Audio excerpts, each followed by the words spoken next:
అది పిల్లలు ఎలా ఉన్నారు? ఇప్పుడు ఏం చేస్తున్నారు? నా పెద్ద కూతురి పేరు గీత. ఆ, తనది చాలా మంచి స్వభావం. ఓహో. పార్వతి చనిపోయాక ఇంటి బాధ్యతలన్నీ తనే చూస్తోంది. అలాగా? నీకో విషయం తెలుసా? ఒకరోజు తను కాలేజీ నుంచి వస్తుంటే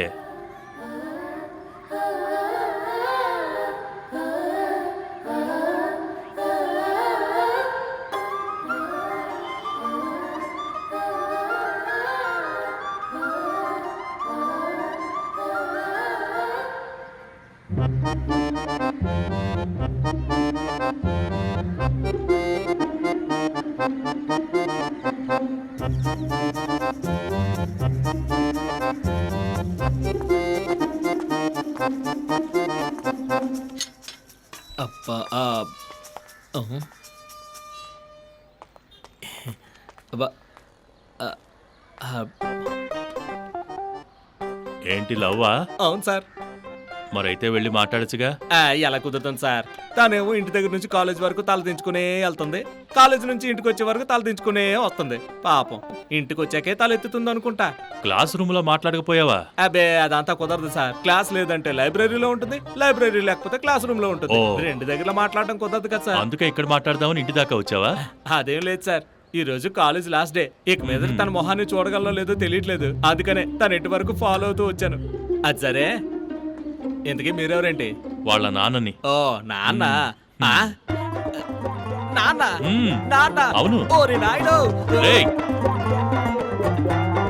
అఖిల ఉన్నప్పుడు చెల్లెలు కూడా ఇలాగే ఉంటుంది. మరి మీ రెండో కూతురు పరిస్థితి ఏంటి? తను కొంచెం డిఫరెంట్లే. నాకు ఈ స్మార్ట్ ఫోన్ లాంటివి ఉపయోగించడం అస్సలు తెలీదు. ఈ వాట్సాప్, ఫేస్బుక్ లవి కూడా తనే డౌన్లోడ్ చేసి ఇచ్చింది. ఓహోహో. ఒకరోజు ఈ ఫేస్బుక్ ఓపెన్ చేసి చూస్తుంటే అప్పుడు ఏంటి నువ్వు అసలు నా గురించి ఏమనుకుంటున్నావు? నీ అంత తెలుస్తాను. నీకంత సీన్ నాతో లేదులే. పెట్టుకోవద్దు.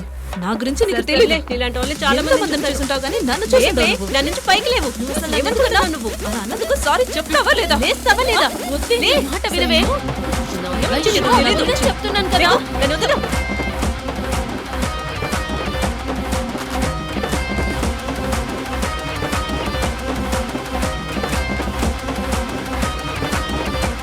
ఓవే చెత్త మహందానా, నువ్వెవరువే నాకు చెప్పడానికి? నువ్వెంత, నీ బ్రతికెంత? అలాంటి నువ్వు మాట వచ్చి నాకు వినే. చెప్తావా?